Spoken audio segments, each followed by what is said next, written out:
Her backpack was never found, and that detail haunted the search teams for weeks. On July 14, 2004, a Friday afternoon just before rush hour, Rebecca Martinez, who had turned 16 only 3 weeks prior, left her summer job at the Midfield County Regional Library to drive home on back roads because the interstate was jammed. She worked shelving returns, scanning barcodes, doing inventory audits in the basement climate-controlled storage room. The job paid $8 an hour, and over 6 weeks, she'd saved enough for concert tickets and enough gas money to borrow her older brother James's 1996 Honda Civic whenever he let her. The last person to see her alive was her co-worker Tom Garrett, a college student working the circulation desk. He remembered her saying around 4:45 p.m. that she was heading out, that she planned to take Route 47 through the country roads rather than sit in traffic on Highway 15. She wore a blue work shirt with her name embroidered on a small collar tag. She was carrying her standard issue canvas tote, the library logo stitched across the front, and she had her Walkman headphones around her neck. That was 4:47 p.m. on a Friday. By midnight, her mother had called the county sheriff's non-emergency line. By Saturday morning, search dogs and volunteers were working the shoulder of Highway 15, where Rebecca's usual route should have taken her home to Midfield. But she never arrived. Nobody had seen her car. Nobody had found her bag. For 14 years, the case remained officially open, but functionally closed, gathering dust in a filing cabinet at the county sheriff's office. The original lead detective, Sandra Whitmore, had taken early retirement in 2009, moving to North Carolina. The case sat in cold storage, passed between detectives with no new leads, no physical evidence, no credible sightings. Rebecca's parents, Maria and Luis Martinez, had moved out of state by 2007. They couldn't stand the town anymore. The missing persons posters came down. The local news stopped mentioning her name. Life, as it always does, moved forward for everyone except Rebecca, who remained frozen at 16, trapped in the past.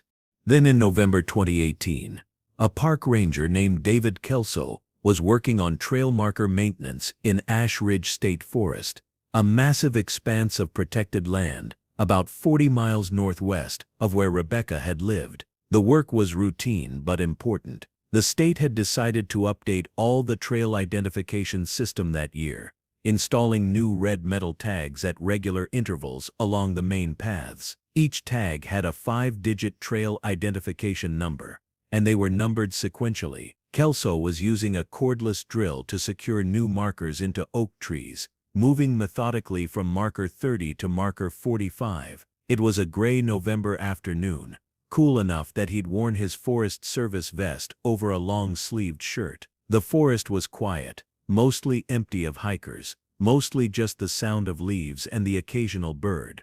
When he drilled into the wood at marker 42, his drill bit struck something that absolutely was not wood. The sound changed. The resistance changed. Kelso's muscle memory told him immediately something was wrong. He backed off, removed the drill and examined the hole he'd created. There, wedged deep inside the tree trunk where it shouldn't be, was a fabric. It was dark blue. It was cotton.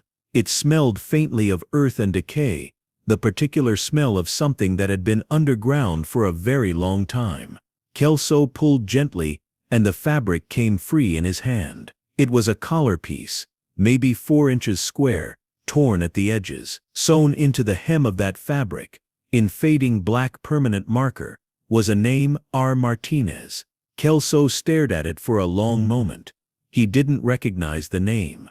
He had no reason to think it meant anything. But something in his instincts told him this wasn't trash, wasn't a coincidence, wasn't something that belonged in a tree 14 years after it was placed there. Kelso called it in to the ranger station. The ranger station called the county sheriff. The county sheriff, now led by a woman named Deputy Chief Helen Cross, opened a very old file. The name Rebecca Martinez was still in the system, flagged as inactive but not closed. The case from 2004 was still there, 16 years later, exactly as it had been left. Cross read the original notes. A missing 16-year-old girl, last seen leaving her summer job at the library. No body, no physical evidence, no real suspects. Just a girl who vanished on a routine Friday and never came back. When she learned about the fabric, the collar with the name, she made a decision to reopen the case. The county sent a team to Ash Ridge on the following Monday morning. The forest was cold, getting closer to winter. The trees had mostly lost their leaves. It was a clear day, good for searching. The team, led by a detective named Marcus Webb, arrived with ground-penetrating radar equipment, which was not something the original 2004 search had possessed. Webb was young compared to the original detectives. He'd been 23 years old in 2004, working as a county dispatcher. Now he was 37, a senior investigator, and he brought a more contemporary approach to evidence collection. The team located marker 42 and began a wider search pattern, moving outward in a grid. They documented the exact location where Kelso had found the fabric. They collected soil samples. They photographed everything. The GPR equipment swept the area, creating thermal images of the subsurface. What the radar revealed was startling. There were distinct voids beneath the forest floor, approximately 15 feet northeast of the marker, exactly where the disturbed earth would be visible in winter, when the leaf cover fell away. The team began excavation carefully, using small shovels and brushes, treating the area like an archaeological site. They were looking for a body, but they didn't know if they would find one. The bones, if present, could have been scattered by animals over 14 years. They could have degraded beyond recognition. They might find almost nothing. The first day of digging yielded nothing but soil and root systems and broken branches. The second day, they reached a depth of about 3 feet and found something, a grid of stones arranged roughly in a cross pattern. The stones had been deliberately placed beneath the northernmost stone. Webb's brush revealed something white, bone. They called a forensic specialist from the state lab. The work slowed. Everything was documented. Photographs were taken from every angle. When the bones were finally carefully removed from the earth, they were placed in a forensic examination box and transported to the state medical examiner's office in Atlanta. While the bones traveled to the lab, investigators began the process of understanding the fabric. How had a collar ended up in a tree? How had it gotten there, without disturbing the ground, so obviously that someone would have noticed? The answer came from a specialist in textile forensics and environmental decay. She examined the collar under magnification and under ultraviolet light. The fabric had been exposed to the elements for a prolonged period. There were stress fractures in the cotton fibers. There was mineral deposit suggesting it had been buried or stored in high moisture conditions. Most intriguingly, there were scratch marks on the fiber consistent with animal teeth. Squirrels, the specialist suggested, possibly raccoons. Animals burrowing in the soil would have carried the fabric upward as they dug. The collar had migrated through the earth, over 14 years, inch by inch, carried higher by the natural process of animal activity and root growth and soil settling. Eventually, it had reached a point where the tree had grown around it or absorbed it partially into its bark. When the drill hit the tree, the drill bit had caught the fabric that was already partly embedded. It was a 1 in 1,000 moment, a specific drill angle, a specific tree, a specific moment in time. But there was another question. Which tree? How many trees had the same pattern of fabric migration? The search team went back to look at more trees in the area, more potential burial sites. They found nothing else. The forensic specialist concluded that the collar's position was unique, that this particular tree had something to do with where the body had been buried, or where it had been placed initially. Perhaps the body had been buried beneath this tree. Perhaps the collar had simply drifted northeastward through the soil from the actual grave site. The theory was that an animal had caught the fabric on its teeth or claws and carried it away during the early phases of decomposition. The forensics lab released their initial findings on the bones 3 weeks later. They were human. The skeletal structure was consistent with a young female, approximately 16 years old.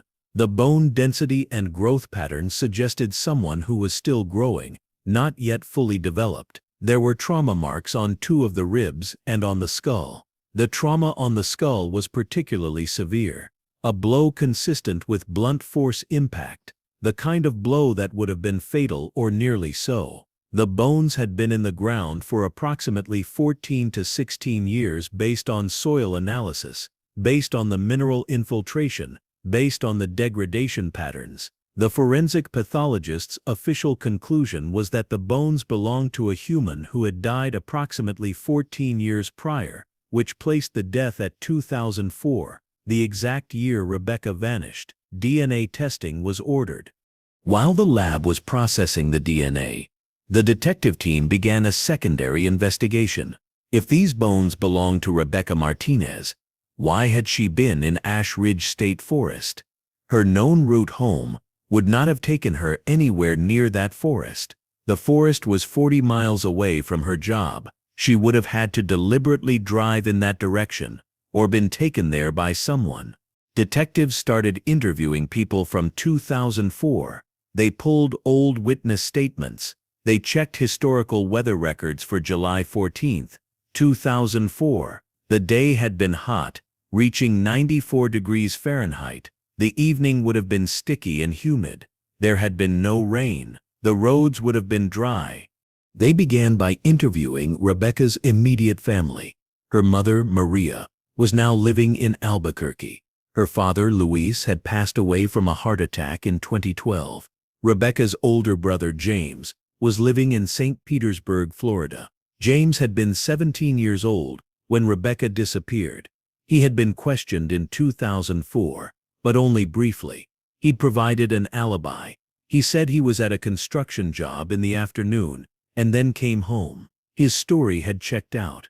The investigating officer at the time had noted him as non-suspicious. But now, 14 years later, with bones and a fabric collar and a forest 40 miles away, detectives decided to bring James in for a more intensive interview. James agreed to come to the sheriff's office voluntarily. He arrived on a Tuesday morning with an attorney. The interview took place in a small gray room with a video camera running. James was now 31 years old, balding slightly, wearing a polo shirt and khakis. He had a St. Petersburg address and a Florida driver's license. He had employment records going back 10 years. He had a mortgage. He had a wife and 2 children. He had no criminal record. He had everything that suggested a normal, functional adult life. But when Detective Webb asked him directly whether he had taken Rebecca to Ash Ridge on July 14, 2004, James's face went white. His breathing changed. His attorney put a hand on his arm. But James spoke anyway. He said yes. He said Rebecca had been in his car that day. He said they had driven to Ash Ridge together. What followed was a confession that lasted 6 hours, interrupted by breaks and redirects from his attorney, but ultimately consistent and detailed. James explained that he and Rebecca had argued at home that morning about something trivial. Rebecca had borrowed a cassette tape from his room without asking, but the argument had escalated into something larger, something about respect and boundaries and growing up. James said Rebecca had been moody for weeks. She was 16. She had a boyfriend. She was drifting away from the family. James at 17 had been frustrated by her. They'd argued. Rebecca had cried. Their mother had intervened. By the afternoon, James had felt guilty. When Rebecca came home from her job, James offered to take her somewhere. They drove, he said. He didn't have a destination in mind. They just drove. He remembered taking Route 47 to Ash Ridge Road. Remembered how empty and forested it was. Remembered stopping at a motel. James admitted that he had rented a room at the Wayfarer Inn, a small motel on the outskirts of Ash Ridge. He said he'd paid cash.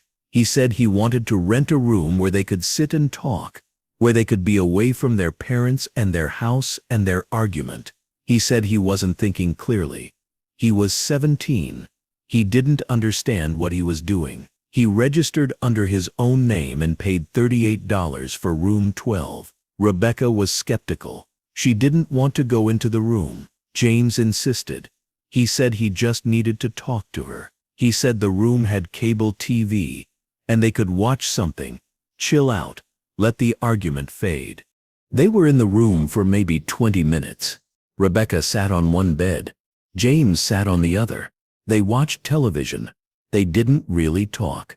After a while, Rebecca said she wanted to walk to a nearby convenience store. She wanted to buy a soda. She was thirsty. James said okay. Rebecca left. James stayed in the room and lay down on the bed. He fell asleep. He said he'd been tired. The drive, the stress of the argument, the strange day, it all caught up with him. When he woke, it was around 6:15 p.m. He got up and realized Rebecca hadn't come back. He checked the bathroom. She wasn't there. He went outside to look. Her car, he'd brought his car, and Rebecca had driven it to the motel, was still there. He didn't see her anywhere. James said he panicked. He didn't know what to do. He searched around the motel for a while, calling her name, but she didn't answer. He was terrified that something had happened to her. He was also terrified of what his parents would do when they found out he'd rented a motel room with his sister, that they'd snuck off, that they'd lied. He made a decision in that moment that would define the next 14 years of his life. He got in the car and drove home. He didn't report her missing. He didn't tell his parents what had happened. When his mother called him later that night, asking if he'd seen Rebecca, he said no. He said he'd been at work the whole time, which was a lie. He said he didn't know where she was. He said she must have gone somewhere after work. He encouraged his mother to call the police. The police came. They questioned him. He stuck to his lie. He passed a polygraph test, or rather, the test was inconclusive enough that investigators couldn't definitively say he was lying. But what actually happened to Rebecca? James's story ended there. He didn't know what had happened to his sister after she left the motel room to walk to the convenience store. He didn't know where she'd gone. He didn't know why she never came back. He said she could have gone anywhere. She could have walked into the forest. She could have gotten lost. She could have been hit by a car. She could have been taken by someone else. He said he didn't know. He cried when he said this. His attorney sat beside him, occasionally checking the video recording, occasionally making notes. When the interview ended, James was arrested and charged with filing a false report and accessory to a crime, pending further investigation based on the forensic findings. The forensic DNA results came back 2 weeks later. The bones belonged to Rebecca Martinez. The cause of death, based on the skull trauma, was blunt force injury to the head. The trauma was consistent with a fall from a height.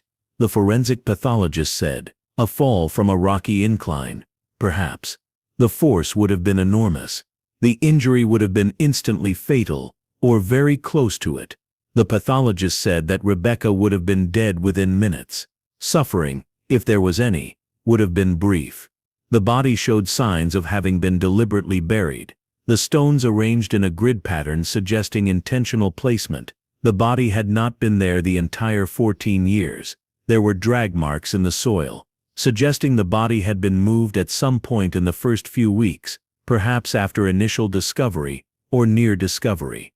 Detective Webb brought this new information back to James. If the bones suggested a fall, if the trauma suggested an accidental death rather than murder, could James explain what had happened? James broke down completely. He admitted that he had followed Rebecca into the forest. He said when she'd left the motel room, he'd woken up within minutes. He'd gotten anxious. He didn't know where she was. He'd gone looking for her. He'd followed the path she would have naturally taken toward the convenience store. He'd found her on a trail, walking away from the motel. He'd called her name. She'd been annoyed that he'd followed her. She'd told him to go back to the room. He'd insisted on walking with her. They'd argued on the trail. Rebecca had said she hated him. She said he was controlling. She said she didn't want him to follow her anymore. She'd turned to walk away from him. The trail had been rocky. There had been a loose section of earth at the edge of a drop-off. Rebecca had stepped backward, still facing him, still angry. The earth had given way. She'd fallen. James said he'd rushed to the edge and looked down. He said Rebecca had landed about 12 feet below on rocks. He said she wasn't moving. He'd climbed down to reach her. He'd tried to move her, to help her. There was blood on her head. She wasn't breathing. He'd panicked. He'd carried her deeper into the forest, away from the trail. He didn't know why. He just wanted to hide it. He'd wanted to pretend it hadn't happened. He'd found a secluded spot, an area where no one went. He'd dug a grave, very shallow at first, using branches and stones. He'd buried her. He'd arranged the stones in a cross pattern, because he thought it was a marker, a way to remember her, even though he couldn't tell anyone what he'd done. He'd walked back to the motel, checked out, driven home, and told himself it hadn't really happened. For 14 years he'd lived in that lie. He'd married. He'd had kids. He'd gone to church. He'd prayed every single day. But he couldn't escape the memory of that moment, the moment the earth gave way, the moment his sister stopped breathing. The prosecutor reviewed the evidence, and James's confession.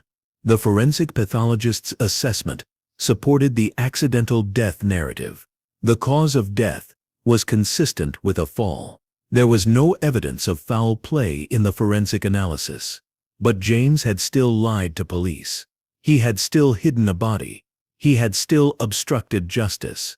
The district attorney charged James with accessory to death, filing a false report, obstructing justice, and other counts related to his conduct after the accident. The prosecutor recommended a sentence of 15 years, arguing that the length of the cover-up and the deliberate hiding of the body constituted serious crimes, even if the original death was accidental. James's case went to trial in 2019.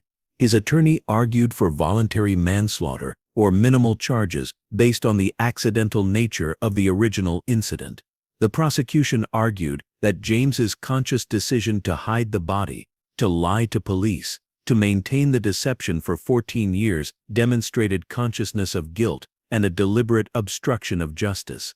The jury deliberated for 5 days. They found James guilty of accessory to death and obstruction of justice, but they deadlocked on the most serious charges. In the end, James accepted a plea deal, 12 years in prison, eligibility for parole after 7. He was 41 years old when he was sentenced. He was led away in handcuffs while his wife sat in the back of the courtroom, their 2 children in the lobby, watched by court victim advocates.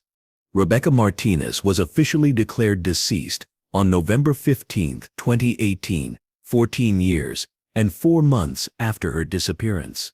Her parents, now elderly and living in separate states, held a joint memorial service that was attended by over 300 people. Friends from high school came, co-workers from the library came, teachers came. The service was held at a church, and the pastor read passages about forgiveness and loss. Rebecca's mother spoke briefly. She talked about the pain of not knowing, about the years of wondering, about the small hope that someday her daughter would walk through the door. She talked about the horrible relief of finally knowing the truth, even though the truth was devastating. She talked about her son, about the tragedy that had taken 2 children from her, one through death, one through conviction. She asked for forgiveness for James, for the family, for the people who'd investigated the case, for everyone who'd been trapped in the uncertainty.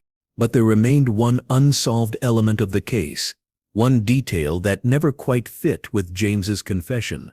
How had the blue collar ended up in the tree at marker 42? According to James, he'd never removed Rebecca's shirt. He'd never cut anything from her clothing. He'd buried her in the clothes she was wearing when she fell. The forensic examination of the skeleton confirmed that Rebecca had been clothed when she was buried. The burial position suggested her arms were folded, suggesting the clothing had stayed on her body. So how had a collar piece ended up wedged in a tree 15 feet away from the grave site? The explanation that emerged was complicated and somewhat unsatisfying. The forensic specialist who had examined the collar believed the most likely scenario was animal activity. Squirrels or raccoons burrowing in the soil around the grave would have disturbed the remains in the early years. Animals would have carried pieces of fabric as they tunneled. Over 14 years, the collar piece could have been transported through the earth, displaced upward and northeastward by dozens of small animal tunnels and by root growth. Eventually, it had ended up in a position where it was partially embedded in the bark of an oak tree. The drill bit had caught it.